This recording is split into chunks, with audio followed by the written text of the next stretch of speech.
el internet estaba... Hola. El internet jodido, ¿no? Está difícil, ¿sí? Está Acá me difícil. marca así conectado. Días anteriores también estuvo medio complicado. Pero hoy Sí, parece que está andando bien, por suerte. dale. ¿Por qué, por dónde íbamos?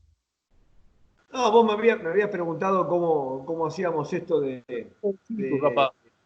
de la pertenencia y bueno, eh, que se estaba trabajando la pertenencia desde otras formas nuevas, ¿no? De cómo hacer esto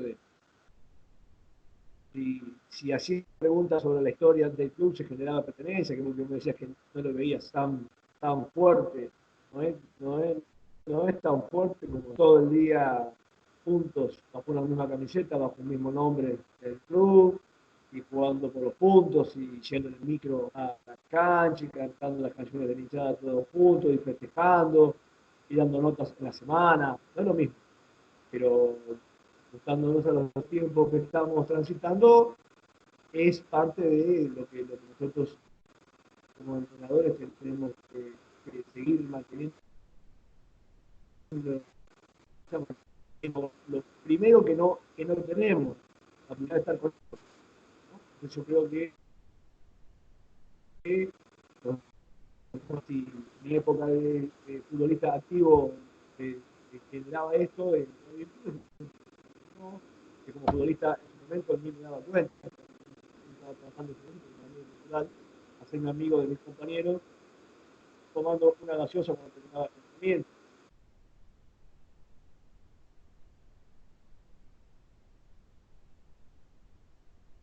La señal.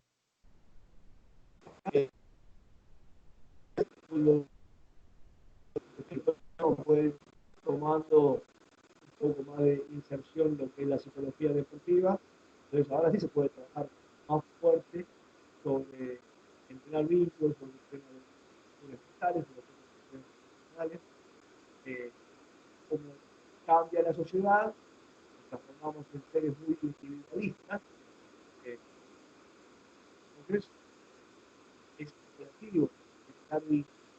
Si los vínculos se dan naturalmente, a veces no se dan tan naturalmente. Entonces, poner acento en generar los vínculos es algo que puede sacar una luz de ventaja, porque hoy por hoy los entrenamientos de técnicos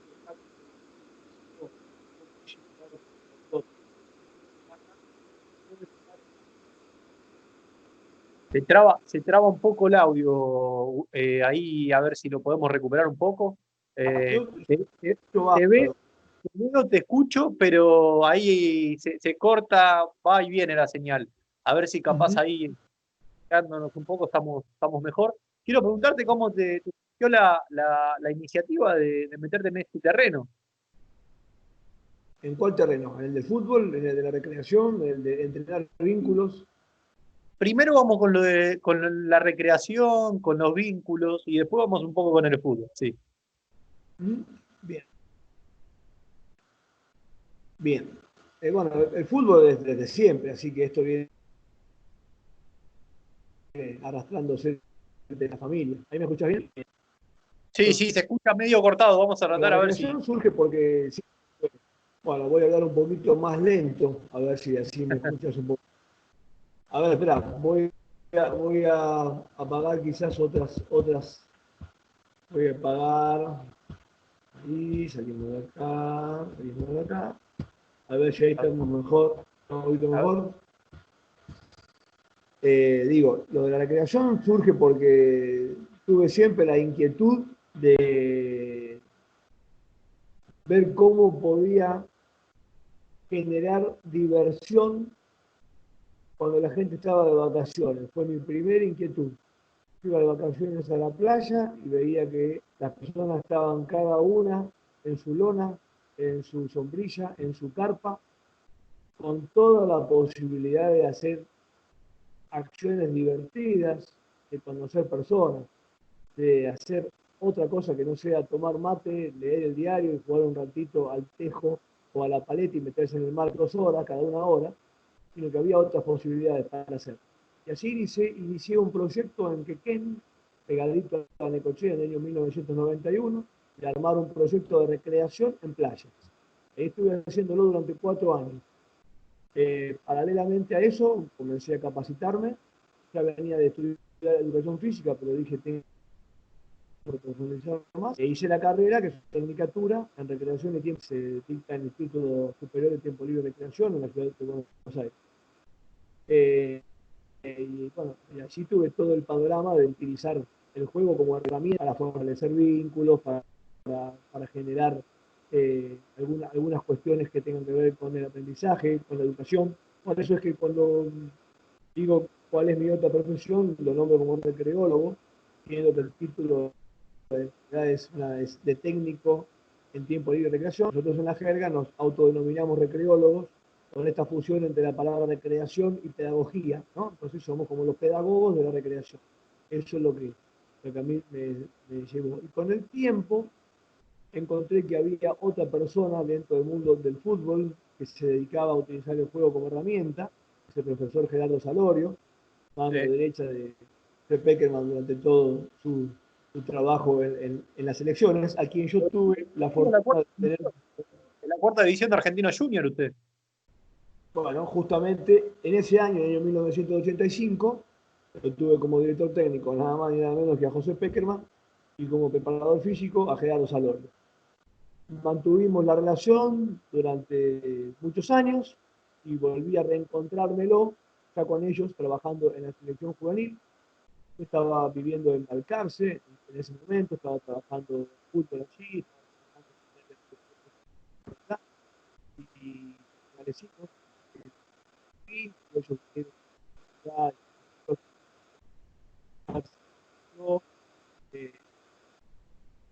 y estaban a punto de otro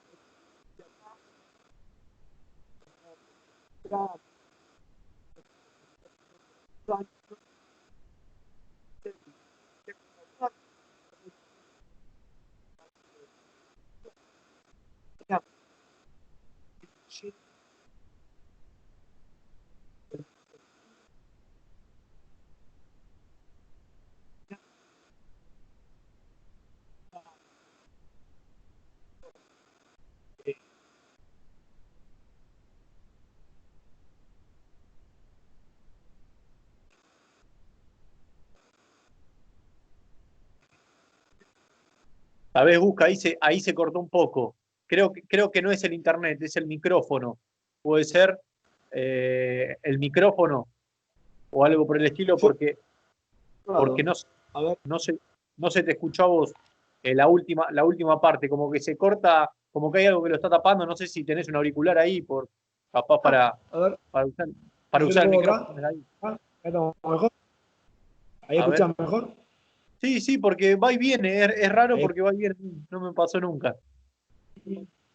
puede fluctuar la internet. ¿Hasta dónde me escuchaste? Te escuché cuando empezabas a contar lo del profe, la verdad que es interesante. Eso pues hablan todos de él, hablan todos bien de él. Bueno, el profe se especializó en utilizar el juego como herramienta. Él lo hacía como diversión, ¿sí? Sí, La selección tiene otro condimento distinto que un club. En el club vos tenés que estar en el día a día y la vorágine de la competencia a veces no te permite tener tanto tiempo a tu plantel, tus jugadoras o tus jugadores. Cuanto más amateur en la competencia, menos tiempo compartido tenés con los jugadores y las jugadoras. Entonces, tenés que hacer ese tipo de actividades en el mismo tiempo del entrenamiento, que a veces no es tan sencillo. En una selección vos tenés el grupo reunido con un objetivo bien claro, que es tal torneo, los concentrás durante tantos días antes y mientras sea la duración del torneo, lo cual facilita esa tarea porque tenés mucho más tiempo físico para hacerlo. En el 2001 yo aportaba algunas ideas, algunos juegos que el profe después aplicaba. Ya en el 2003, que fue el sudamericano, el mundial no, no logró ganarse, pero ganamos el sudamericano. Y también hice otro aporte, ya en el 2005, en el mundial de Holanda, entre Messi, Agüero, ahí ya tuve una participación más importante. profe él pudo relajar un poquito más su tarea de estar pensando tantas actividades, me delegó esa tarea. Y en el 2006, ya en la Copa del Mundo en el fue mayor, en Alemania, ahí ya tuve una participación más fuerte, porque incluso pude estar compartiendo algunos momentos en la concentración previo a viajar a Alemania. Entonces, ¿Cómo lo, eso fue, favoreció. cómo lo tomaba ¿Cómo? el jugador?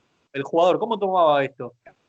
En ese momento yo no tenía la actividad a cargo, entonces mi participación era más como un satélite, digamos. Yo estaba alrededor del profesor Lorio, que era él quien los aplicaba. Siendo en ese momento él el preparador físico del equipo, te cuento esta parte porque después vamos a ir a otra un poquito más profunda sobre esto, sobre la experiencia mía concreta. Siendo él el preparador físico, él ya estaba ocupando un liderazgo dentro de ese grupo. Entonces, dentro de la función que él tenía de preparador físico, era un estilo suyo y un agregado a su rol de preparador físico. ¿Ah? Era trabajar sobre los vínculos, armar el tema de quiénes iban a qué habitaciones, quiénes compartían cada momento, organizando salidas. Entonces, ahí era más sencillo que los jugadores aceptasen, porque él era un líder que ya venía dentro de los integrantes del cuerpo técnico. Cuando vos vas como por fuera del cuerpo técnico y te insertás a hacer ese tipo de actividades, tenés que ser muy preciso en las consignas, el juego tiene que ser muy claro, tienes que haber estudiado muy bien en la previa las posibilidades de éxito o de fracaso que tenga la actividad que vas a proponer, porque el jugador de fútbol o te ama o te odia, o te acepta o te rechaza, no tiene término medio.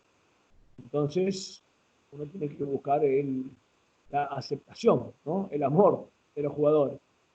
Bueno, yo venía con un trabajo previo de haber trabajado muchos años con distintos grupos, venía de ser futbolista, venía de ser entrenador, entonces conociendo el terreno, algunos espacios se me facilitaron, entonces pude hacer algunas experiencias con el plantel de Albol, cuando ascendieron de Nacional B a Primera A, donde el equipo estaba conformado por 12 jugadores que venían de ascender del Nacional B a la A y 12 jugadores nuevos que venían a darle la jerarquía de plantel de A, de primera división. Entonces ahí había una lucha de poderes evidente que se ponía de manifiesto en el momento del almuerzo o de la cena, donde a la derecha estaban los nuevos y a la izquierda estaban los viejos. Entonces eso había que fusionarlo de alguna forma y bueno, ahí estaba Pepe Romero en ese plantel, estaba Aníbal Micheli, que había sido compañero mío del curso de técnico, el profe Cairo, que me brindaron la posibilidad de poder hacerlo. Lo hicimos, bueno, fue un plantel que permaneció en la A, le ganó a Boca, le ganó a River.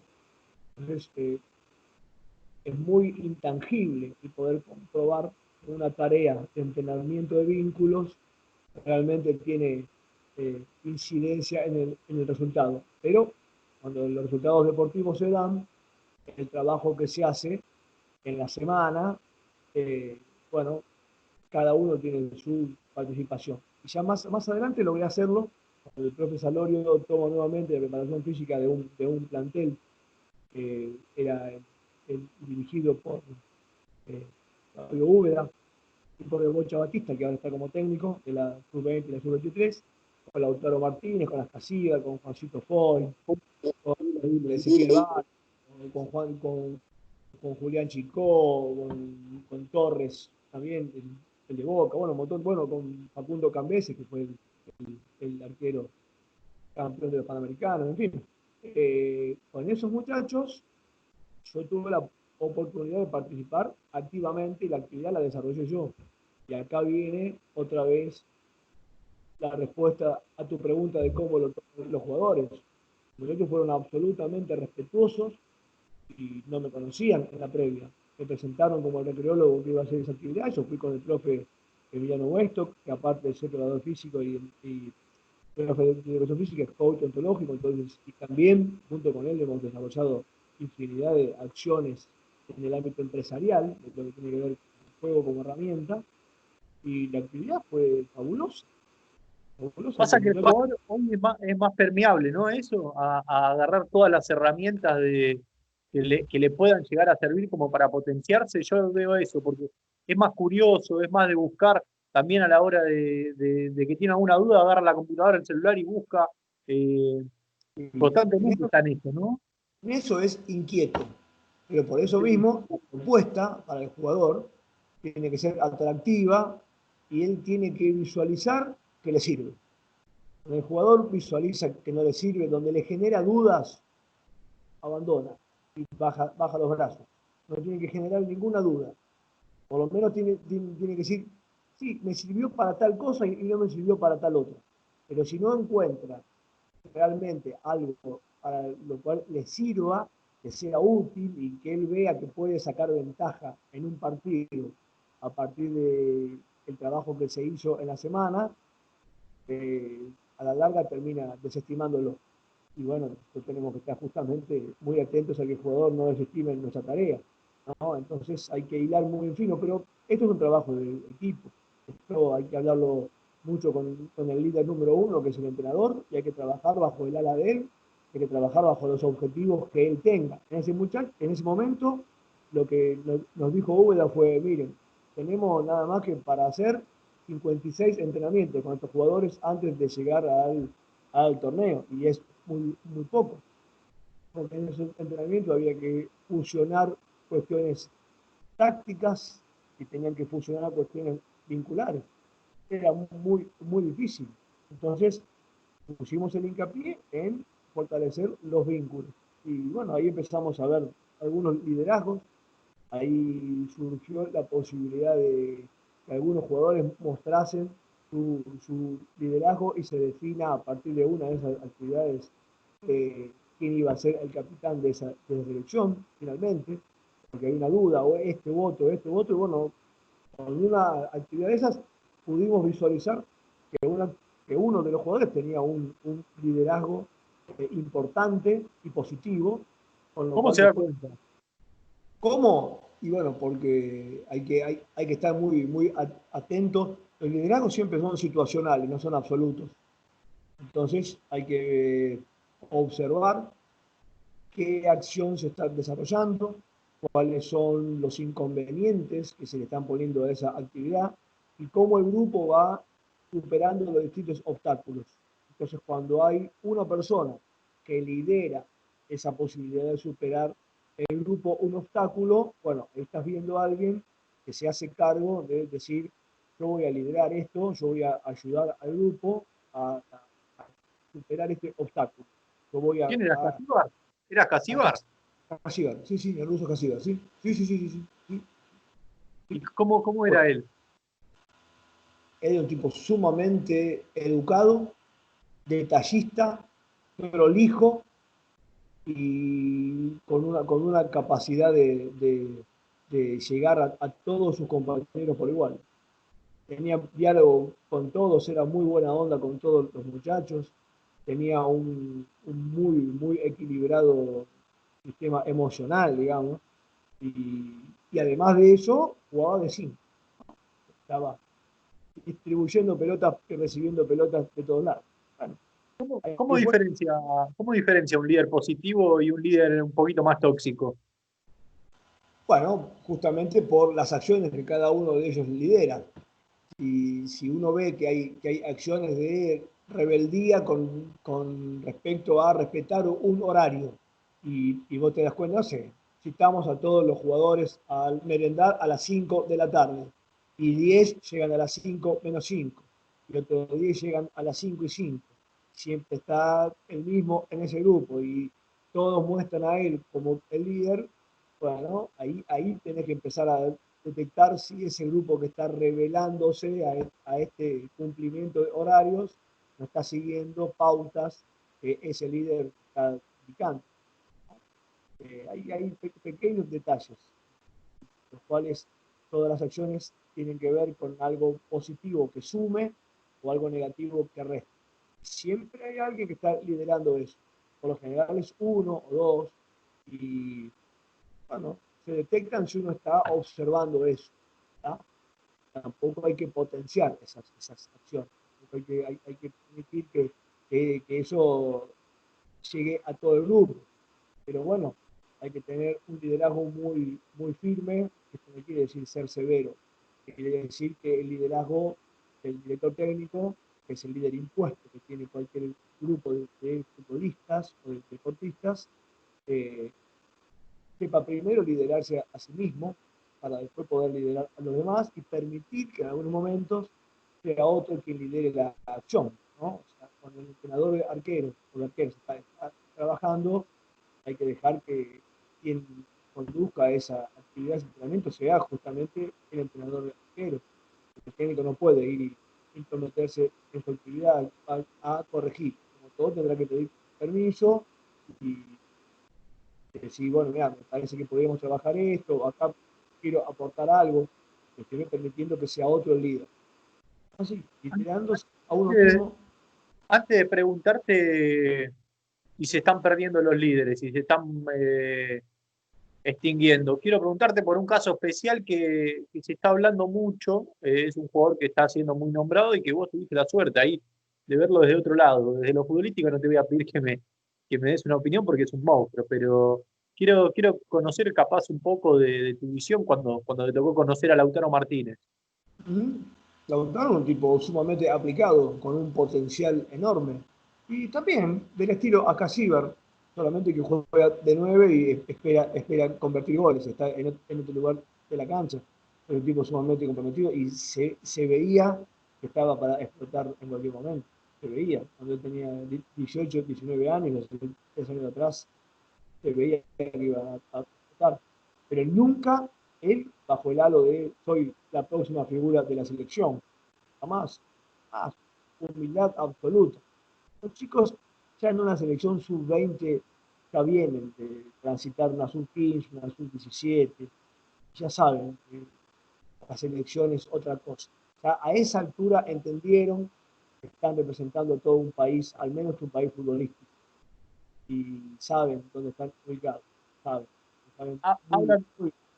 hablan mucho de la mentalidad del jugador que logra pasar esa barrera del sub-20 a instalarse en la selección mayor. Lo mismo pasa seguramente en inferiores, cuando un chico pega el salto de reserva de cuarta a primera.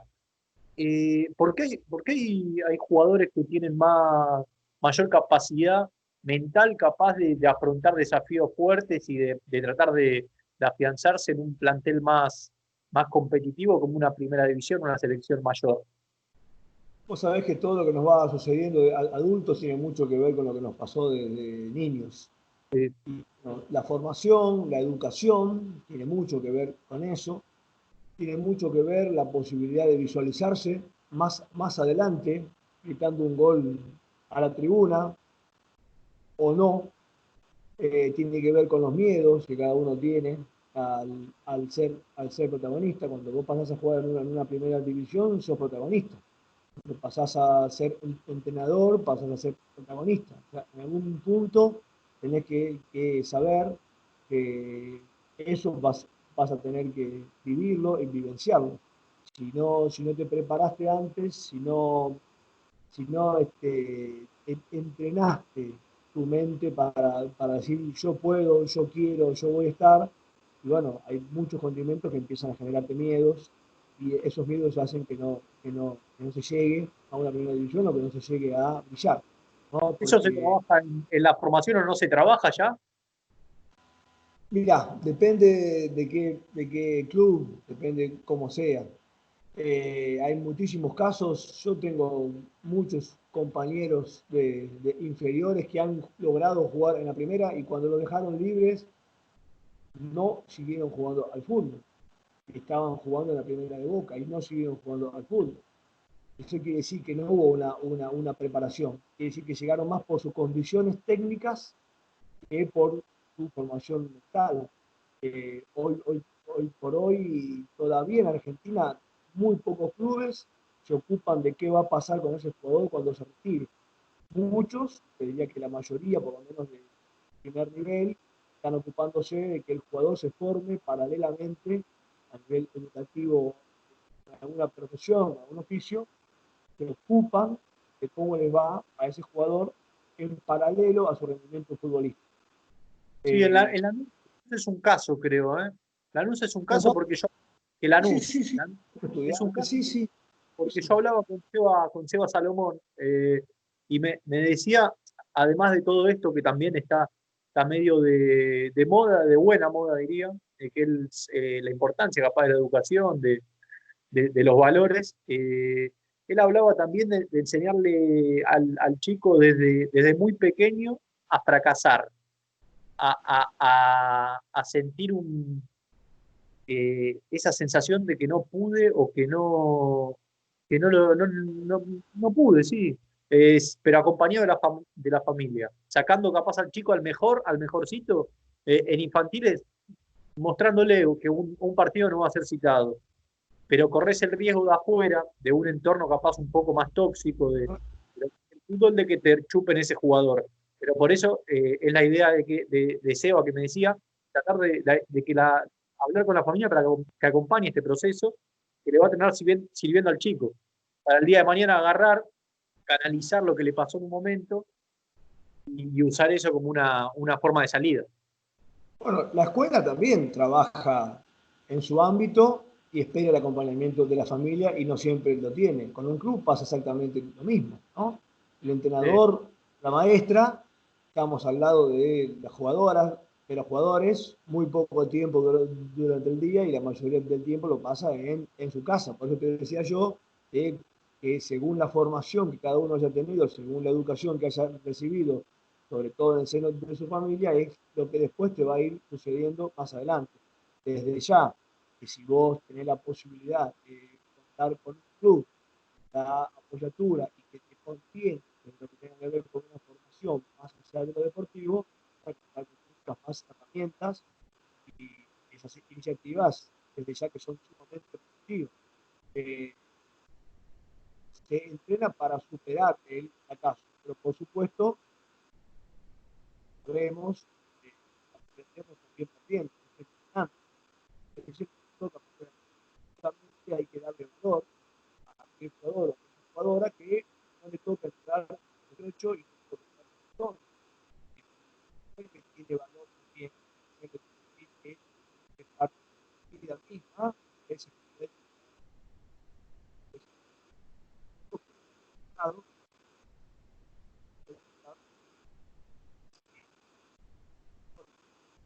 que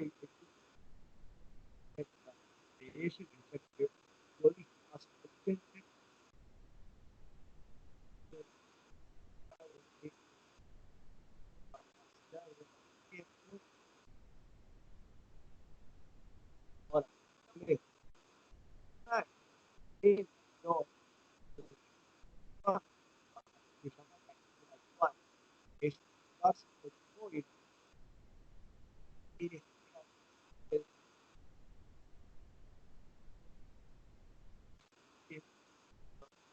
que fijar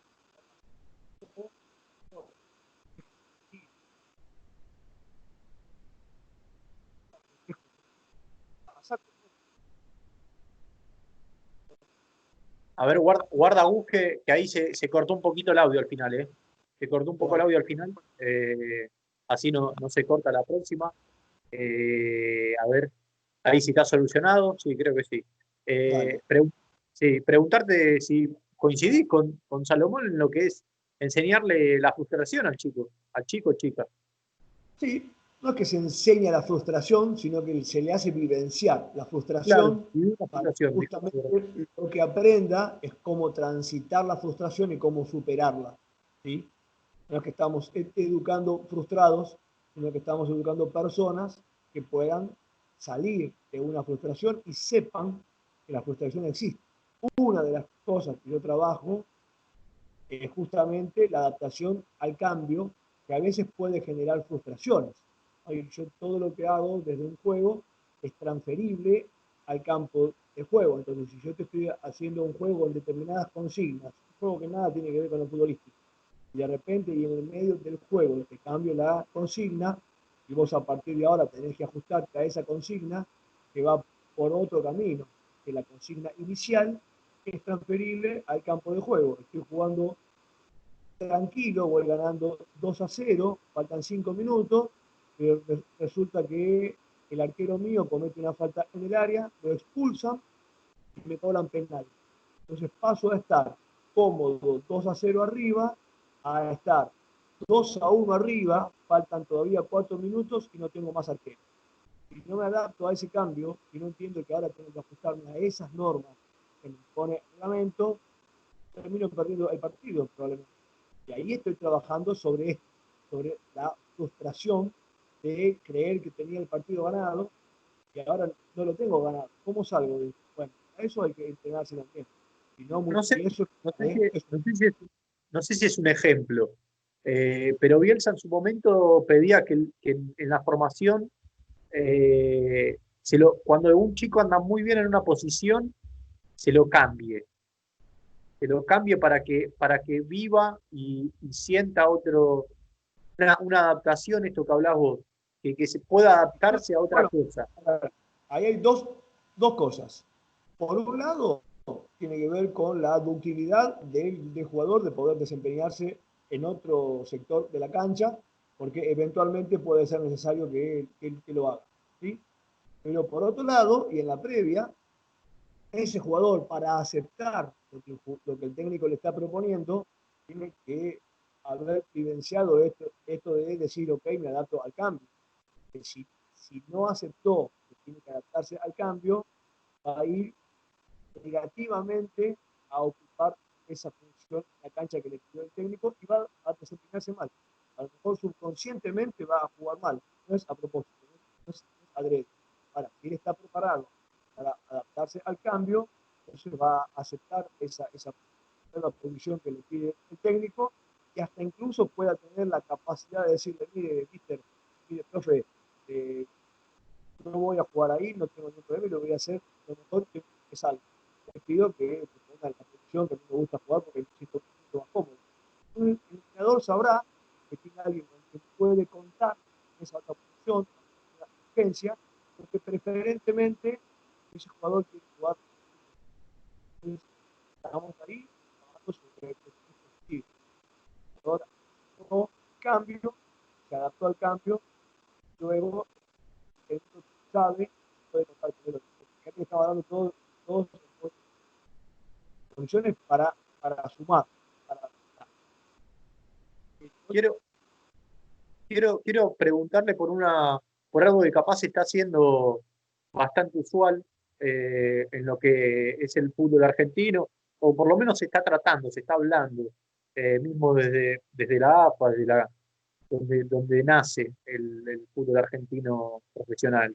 El tema de la neurociencia, sí. ¿cómo sirve para aplicarlo? Yo el otro día veía un video, una charla de un preparador físico de tenis que preparaba a Nalbandián y hablaba muy bien de eso y saber aplicarlo a la hora de las pausas, con juego, como capaz puede involucrar su función. Y ponía el ejemplo de Buscando a Wally, que en el medio de un descanso, para generar un estrés cerebral, no sé si se le puede decir así. Eh, La neurociencia es fundamentalmente sobre la generación de neuronas. Se entrena directamente sobre las neuronas y la función de ellas. Entonces, todo lo que está haciendo es estimular algo que es justamente ojo con el audio, Gus. Ojo con el audio. bueno, Guarda con. dale. Ahí va. No, ¿sabes? Sí, ya sé qué es. Es cuando el A ver. ventilador empieza a ¿Sí? hacer su función. ¿Ahí me escuchás mejor? Sí, sí, sí, ahí lo escucho mejor. Decía, el aporte de la neurociencia tiene que ver con el entrenamiento de las neuronas, la generación de neuronas que estén permanentemente activas. ¿Sí? Si el jugador está todo el tiempo repitiendo una misma acción, no está pidiéndole a las neuronas que trabajen, están haciendo siempre lo mismo y la mente termina trabajando siempre sobre lo mismo. Yo pongo todo el tiempo a hacer un trabajo técnico de pase y recepción dados uno a otro, uno a otro, uno a otro, a un político, se va a eso, no van a estar atentas a crear, resolver una situación de juego, la que tenga que resolver acciones, y esos problemas van a empezar a trabajar. Dice, es siempre que estoy organizado, de la actividad física,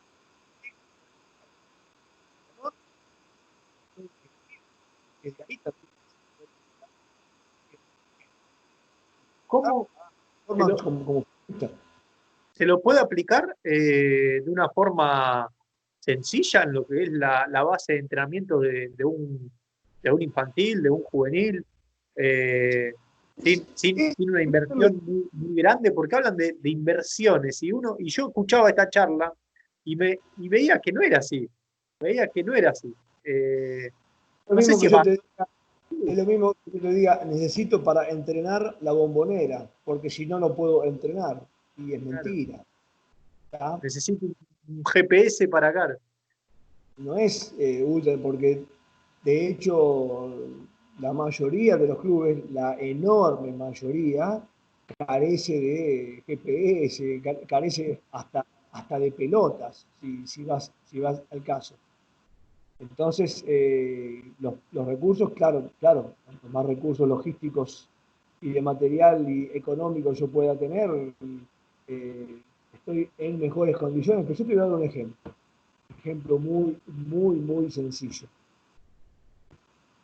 Todos queremos llegar al momento del partido con un espacio de tiempo importante que nos permita dar una pequeña charla que refleje conceptos tácticos, hacer una entrada en calor adecuada para que los valores que el entrenador físico necesita de cada jugadora estén en orden, que se cambien adecuadamente, que hagan una mínima ingesta con el tiempo necesario antes de ingresar a la cancha. En fin, queremos todas las comodidades, ¿verdad? Entonces todos procuramos llegar a tiempo. En el torneo este que finalizó abruptamente a causa de la pandemia, nosotros teníamos con el plantel el micro a nuestra disposición y siempre llegábamos a horario, pero un día el micro se rompió. Un día el micro se rompió. Y el equipo venía perdiendo, empatando, pero no venía ganando. ¿Sí? Y el micro se rompió y llegamos apenas 15 minutos antes de comenzar el partido. Había que cambiarse, había que filmar planilla, había que armar planilla, había que entrar en calor y había que entrar a jugar. Bueno, llegamos a las 4 de la tarde, a las 4 y cuarto entramos a la cancha, a las 4 y 20 íbamos ganando 2-0 y terminamos ganando ese partido. Sin la comodidad del micro que estacionaba a tiempo, sin entrar en calor como corresponde, sin cambiarse como corresponde, sin la ingesta necesaria, sin la charla técnica, nada. Y se ganó igual. ¿Por qué? Porque mentalmente el grupo dijo, si nos pasó todo esto, es porque hoy tenemos que tener una alegría, y la alegría va a ser ganar. Se potenciaron y ganaron. Entonces, no hace falta tener, voy a esto, no hace falta tener todos los recursos logísticos y económicos para asegurarnos el triunfo. No, hay que prepararse adecuadamente. Y a veces el mínimo recurso te permite la posibilidad de prepararte. Acá tiene que ir todo bajo una idea. Si no tenemos una misma idea, si no hay alguien que diga el camino a seguir es este, vengan y vamos por acá, y no convence al resto con argumentos válidos y con acciones comprobables, nada se llega a destino. Entonces yo puedo tener el mejor gimnasio armado, la mejor cancha, el mejor césped, puedo tener el mejor laboratorio de neurociencia instalado en la sede de mi club, que si cuando quiero dar una idea de juego como entrenador a mis jugadoras, no las convenzo y digo una cosa y cuando voy al entrenamiento hago otra, o cuando voy a un partido hago otra, no hay cuestiones económicas que puedan revertir esa situación. Sigue dependiendo todo de las personas del profesionalismo y de la capacitación que cada uno tenga. Si tenemos una buena capacitación y si tenemos aparte toda la logística, bueno, habremos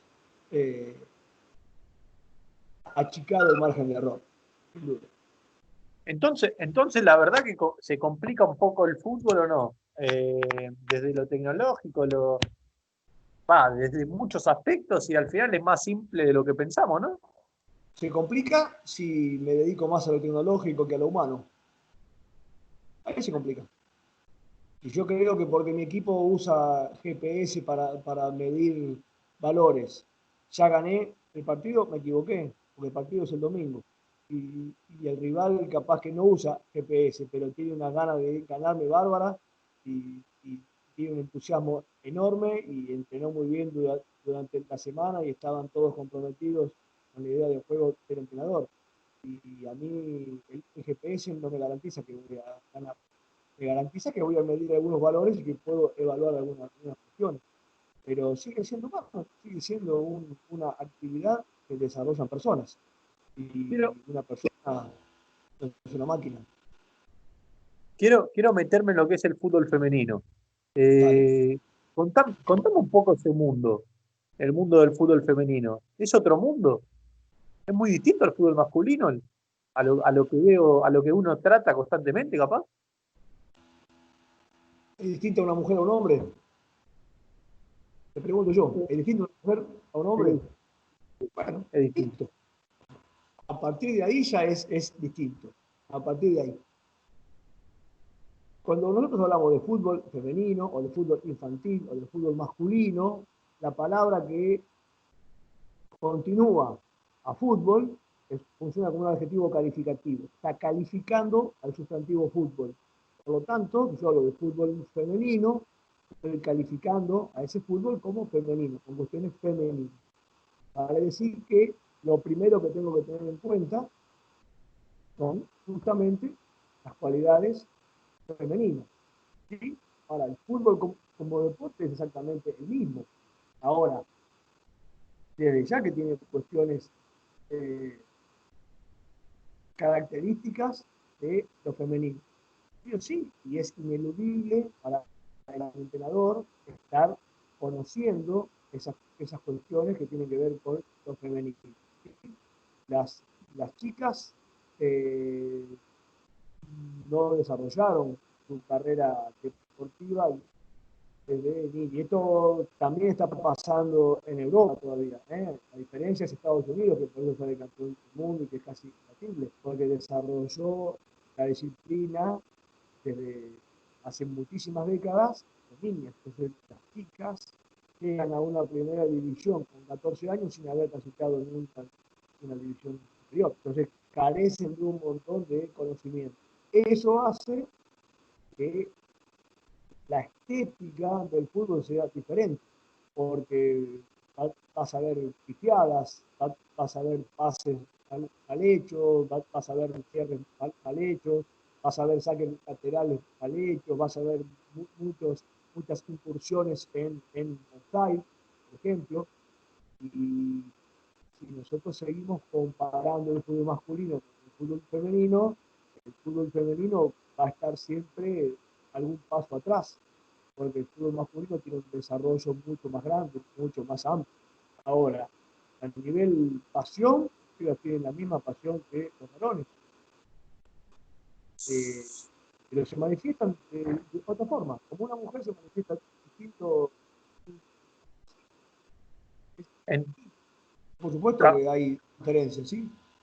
Capaz entiendo, a ver, entiendo sí que en el fútbol masculino hay una diferencia, como bien decís, con el fútbol femenino en cuanto al proceso que lleva, al tiempo que lleva, eh, pero hoy se pide, desde el fútbol femenino se está pidiendo una igualdad en cuanto a contratos, a ser profesional, todo, a tener todo ese proceso. ¿Cómo se llega a tener una igualdad si mismo la gente de adentro reconoce que todavía le falta mucho?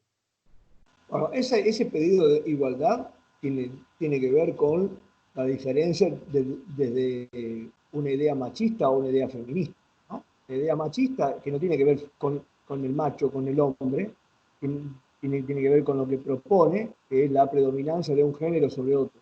El feminismo lo que propone es la igualdad de géneros y la igualdad de oportunidades y el reconocimiento de todas las personas que forman parte de una actividad. Entonces, desde ese lado, buscar la igualdad tiene que ver con igualdad de oportunidades y tiene que ver también desde lo que se pueda hacer, desde lo organizativo, y desde lo que se deba hacer y desde lo que se puede hacer desde lo participativo también. Si una jugadora viene a entrenar en los 3 días uno, difícilmente pueda lograr estar en el mismo nivel de un jugador de fútbol masculino que va a entrenar los 5 días de él, con una cuestión de formación. Entonces, todavía estamos en posibilidades de conseguir un sponsor que ponga la misma cantidad de dinero en el fútbol masculino que en el fútbol femenino, porque hay que seguir trabajando mucho en ese sentido. Y esto tiene mucho que ver con la formación, mucho que ver, porque el, el jugador hombre, aunque no cobre un peso, aunque cobre lo mínimo, tenga que trabajar de otra cosa, es difícil que falte a los entrenamientos, porque tiene una cultura de que no hay que faltar. Desde chico aprender a los entrenamientos no se falta, no se ocurre en la adolescencia. Y casi porque no lo tienen desde chico. Entonces, un día dicen, no tengo ganas y no van a entrenar. Bueno, justamente hay que corregir eso, hay que formar mucho, pero se va a llegar, no es que se va a llegar, porque el espectáculo cada vez es mejor. Y nunca tenemos que olvidarnos que el fútbol es un espectáculo que el público acepta o no acepta. Entonces lo que tenemos que hacer es mejorar el espectáculo. Es un trabajo desde las bases, de los formadores y desde los dirigentes. Hoy hay un cambio importantísimo desde la dirigencia. Están aceptando que el fútbol femenino existe. Hay un montón de falencias todavía, claro que sí, pero bueno, estamos en camino. Como introducción uso esto porque quiero meterme también en lo que es el proyecto donde estás involucrado vos hoy, que es un proyecto que la verdad a mí, como te decía, como pudimos hablar, desde el día uno me interesó, me gustó, y es el proyecto una realidad, no sé por qué proyecto. Bueno, El club, el ¿qué decir? club Villas Unidas. Comentame un poco de eso, cómo te llegó el llamado para participar y hablamos un poco también de Menotti, de la participación de Menotti. ¿Habla, no habla? ¿Habla de fútbol? ¿Le gusta? ¿Qué opina del fútbol femenino? Un poco de todo. Mira, el Club Villas Unidas surge de una idea del profesor Fernando Signorini, el histórico entrenador personal de Diego, de Maradona. Fernando, como forma parte de la escuela de entrenadores profesionales de Menotti, la transmitió dentro del seno de la escuela y ahí empezó a tomar vuelo esta idea de armar un club que fundamentalmente estuviese integrado y le diese la participación mayoritaria a aquellas personas con menos recursos económicos y culturales y sociales. Por eso se acude también a la participación de organizaciones sociales que hacen también su apoyo y ahí se inicia el club con la idea de trabajar desde el fútbol como deporte para llegar luego a generar la posibilidad de estudio, a la posibilidad de trascender de las personas que pasen por el club eh, con cualidades futbolísticas y que puedan a partir de allí transformarse en personas mejores y que su paso por el club no sea solamente para decir alguna vez jugué al fútbol, sino que por haber jugado al fútbol logré aprender un oficio, logré aprender a comer, logré sociabilizarme, logré alcanzar otras cosas que quizás sin el fútbol no lo hubiera podido hacer. Eh, Llega la invitación de Claudio Tapia para participar de los torneos oficiales de AFA. La primera posibilidad que el club visualiza era hacerlo con fútbol femenino. Entonces empezaron generarse distintas reuniones entre lo que es la comisión directiva del club y la escuela de entrenadores de Menotti para ver cómo se le daba forma a eso, porque te estoy hablando de noviembre, diciembre del año 2018 y el torneo al cual la AFA estaba invitándolos a participar era el que iba a comenzar casi al año, en septiembre del 2019. Entonces, lo primero que se visualizaba era armar el equipo de fútbol femenino. En ese interín, eh, la vida te pone a veces en algunos lugares donde uno ni se imagina, y me pasa que me convocan para dar una charla en la Cámara de Diputados de la Nación, junto con Diego Campelletti, que fue el profe que me invitó, y el profe Fernando Signorini. Los tres dimos una charla, hablamos cada uno de un tema. Yo tuve la oportunidad de hablar de esto que te contaba, de entrenamiento de los vínculos y de mi trabajo con la selección. Y a Fernando le gustó lo que hablamos. Y esa noche, te cuento así como una anécdota, porque a veces cuando digo que la vida te pone en algún lugar, es así. Esa noche yo tenía asegurado un lugar en el VIP de donde iba a estar Maradona mirando jugar al fútbol a Rocío Oliva. Y una compañera de Rocío de fútbol, jugadora mía en Excursionistas, club que yo dirigía en ese momento, me dijo: Gus, hoy viene Diego a vernos jugar, venite así lo conoces. Después de esa charla yo iba a ir a ver a Maradona. Era así, iba a estar un rato. Termina la charla y Signorini me dice: vamos a tomar un café, quiero seguir charlando con vos. Yo estuve entre o ir a ver un ratito a Maradona o ir a tomar un café con Signorini. Bueno, elegí ir a tomar un café con Signorini, y Signorini a los 2 meses me propone como técnico de Villas Unidas. Y bueno, y ahí estoy, trabajando dentro de lo que es el club como técnico. Porque en ese momento haber decidido quedarme a tomar ese café, bueno, después trajo aparejado esta posibilidad. Yo venía trabajando en fútbol femenino, había dirigido a UBA, había dirigido Excursionista, había dirigido Sportivo Italiano, y bueno, se dio la posibilidad de empezar a trabajar con esto. Vos me preguntás si el flaco habla. Y bueno, quedarte hablando 1 hora de fútbol femenino con el flaco Menotti es algo que no le ocurre a muchos. Yo tuve la fortuna de poder hacerlo porque cuando el flaco jugó en Estados Unidos, él vivenció desde joven este potencial futbolístico que hay en Estados Unidos. Él decía que veía más en las calles jugando chicas que chicos en Estados Unidos. Entonces no le asombraba la capacidad futbolística de las mujeres. Y bueno, lo que le asombra es que se distrae mucho todavía, que tiene que ver con la formación, ¿no? Pero sí, el flaco está plenamente involucrado y atento a lo que pase con Villas Unidas. Él, su hijo, César Mario, que ha venido en la previa de algún partido para conversar con las chicas, para estar. El mismo Signorini también ha estado charlando en el vestuario con las jugadoras. Es un proyecto integral. Estaba comenzando a formar parte también el fútbol infantil de este proyecto. Ahora, bueno, quedó postergado por cómo está postergado todo el fútbol. El club viene creciendo mucho.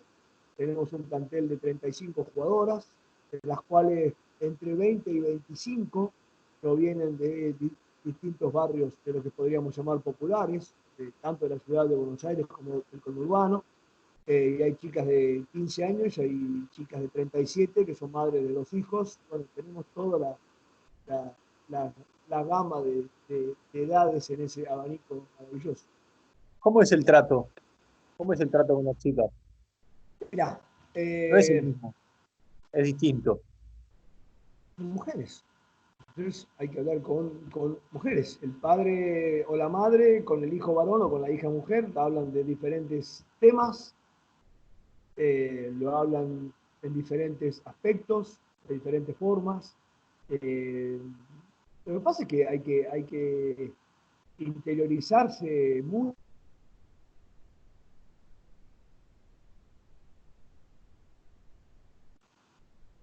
Vuelvo siempre al tema de lo formativo, ¿no? Porque hay que enseñarles desde cuál es el lenguaje que un entrenador o una entrenadora usa en un entrenamiento y en un partido. A veces es: no, es que nos gritan mucho. Y sí, El entrenador está al lado, sentado en el banco, y la jugadora a la que le quiere dar una indicación está a 80 metros adentro de la cancha. Indicaciones con un grito. O sea, el tono de voz tiene que ser elevado siempre. No hay otra posibilidad. El tema es ver qué palabras usás, en qué momento, a qué jugadora. Por lo tanto, el trato tiene que ser el trato hacia una persona con ciertas características.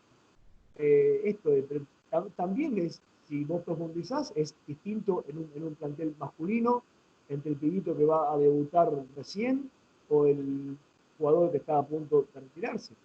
Hay que estudiar mucho. Trabajando con personas, hay que individualizar cada forma de comunicación y cómo se llega. En lo global, te diría que hay que respetar mucho lo que tiene que ver con el tema de las emociones, con cuestiones fisiológicas también, en cuanto al periodo menstrual, en cuanto al tema de los factibles embarazos, en cuanto al tema de la sexualidad de las chicas manifiestan abiertamente su sexualidad en un grupo de fútbol, cosa que a veces los varones no sienten. En los varones, el que no es macho cabrío, que sale con 20 mujeres al mismo tiempo, a veces eh, tiene un reconocimiento menor, lo cual es pésimo, se le ocurre. Y las chicas no, las chicas conviven los, los gustos y las definiciones sexuales en sí sin ningún inconveniente.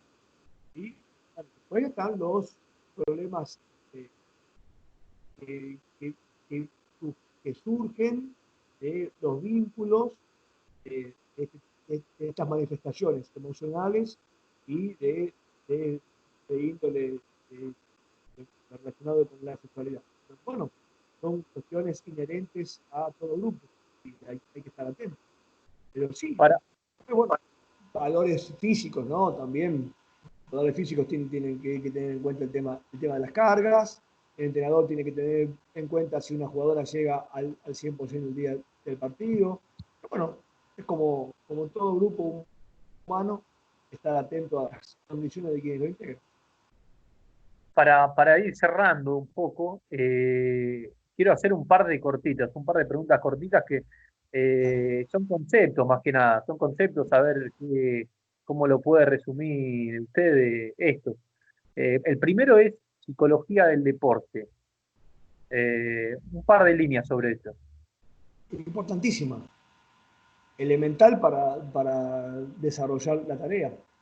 La persona es una unidad biopsicosocial, por lo tanto, esos tres aspectos no están separados, están unidos, fusionados, y cada persona es una unidad en ese sentido. Por lo tanto, es importantísima la participación de la psicología en el deporte, y desde ya contar con un profesional de la psicología para mí es eh, fundamental. Yo cuento en mi cuerpo técnico con un psicólogo.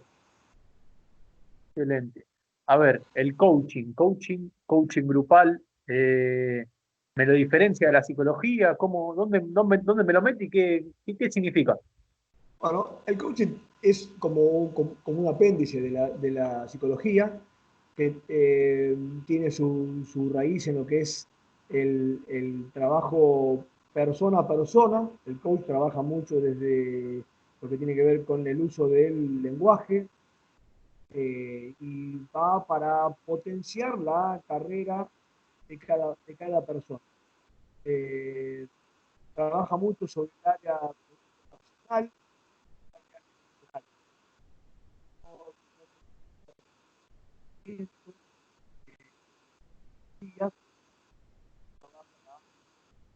eh, coaching antes.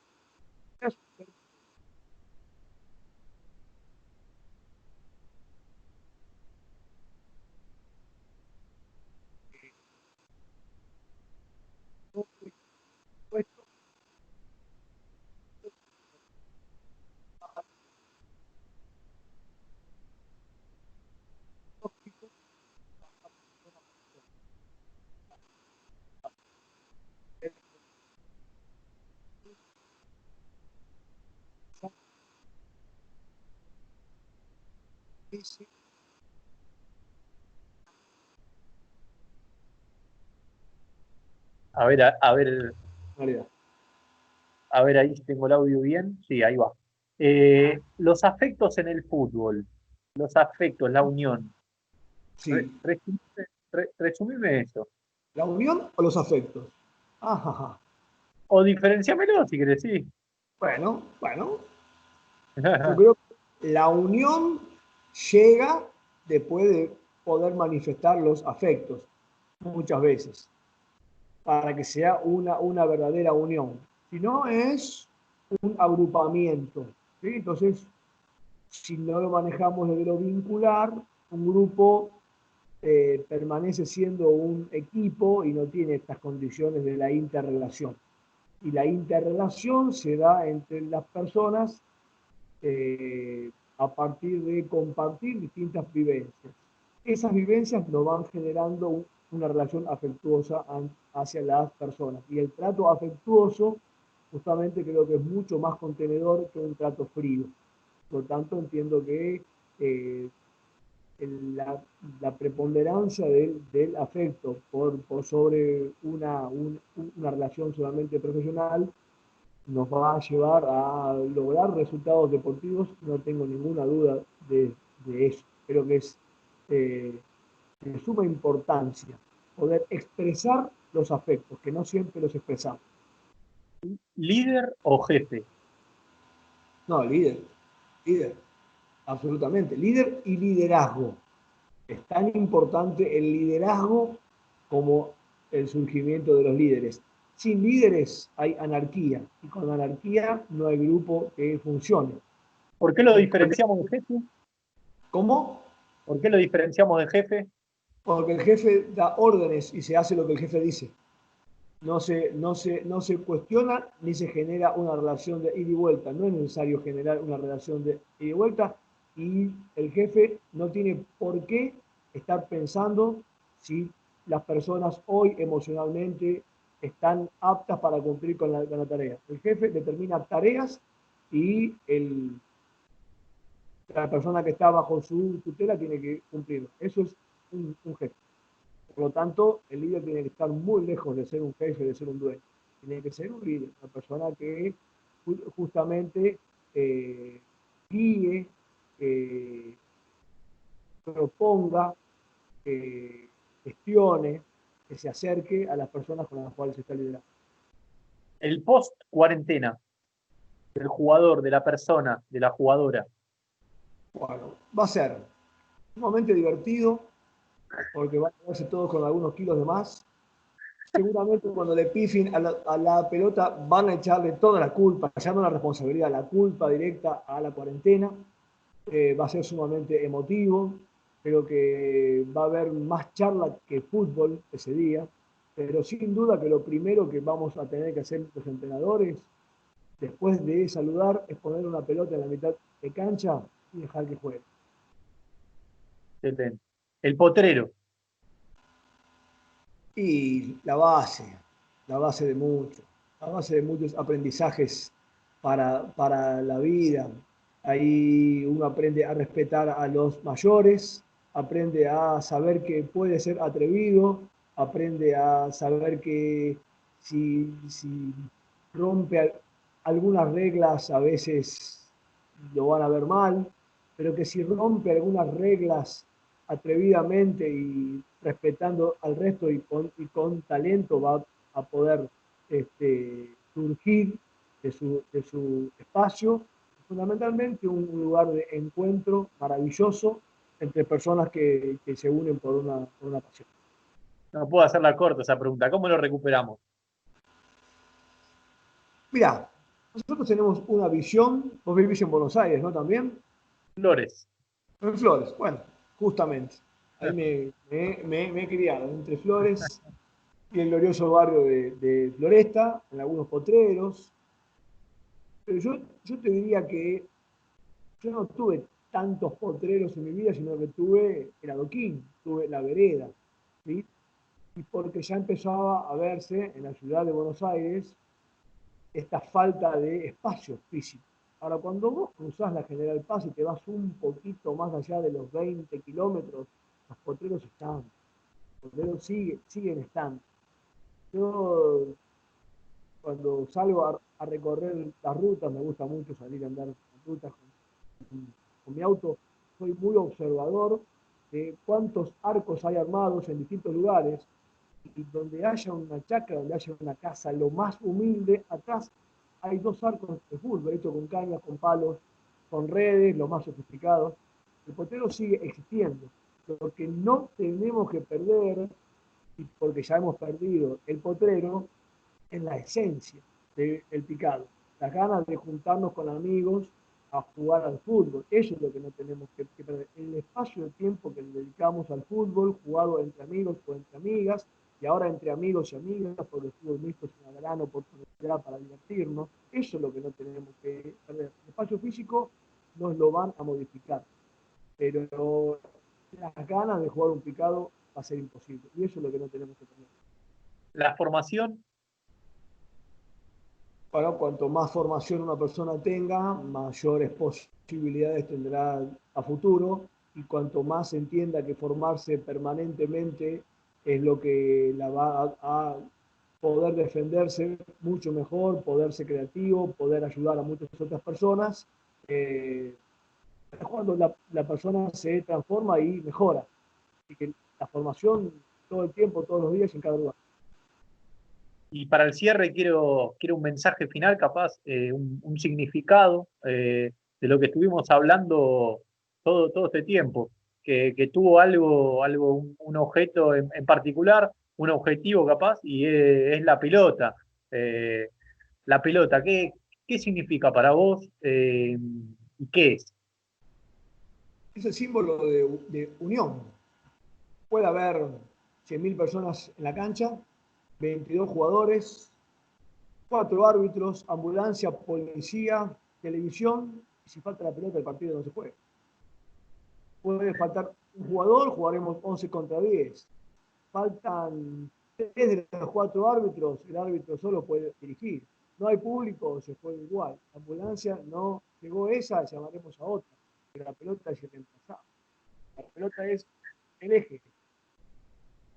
Sobre dónde están puestos los ojos de esas 100.000 personas cuando comienza el partido.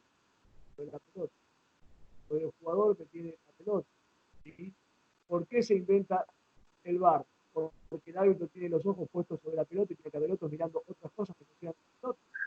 Esta es absolutamente necesaria, infaltable y es justamente lo que simboliza la fusión entre tantas personas apasionadas, algunas con la cualidad necesaria para jugar al fútbol, otras con la cualidad necesaria para ir todos los domingos a la cancha sistemáticamente, y realmente es algo que nos maravilla porque puede hacer lo que nosotros querramos, porque es sumamente obediente.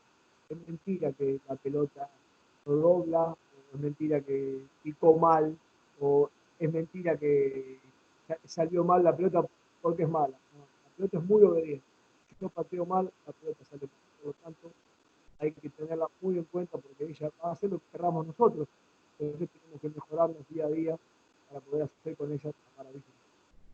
Excelente cierre, Gustavo. La verdad que es un placer hablar con vos. Y nada, espero encontrarnos en algún lado, donde sea. No, no, Si es con una pelota de por medio, mejor, o vamos. mirando un poco, rodar la pelota. Y te agradezco esta charla, la verdad, un placer. Bueno, un gusto enorme. Gracias por este contacto, por esta hora y pico de fútbol a pleno. Y te felicito por la iniciativa de estar difundiendo distintas cuestiones del fútbol. Un abrazo muy grande. Muchísimas gracias. Un abrazo grande. Hasta luego. Chao, chao.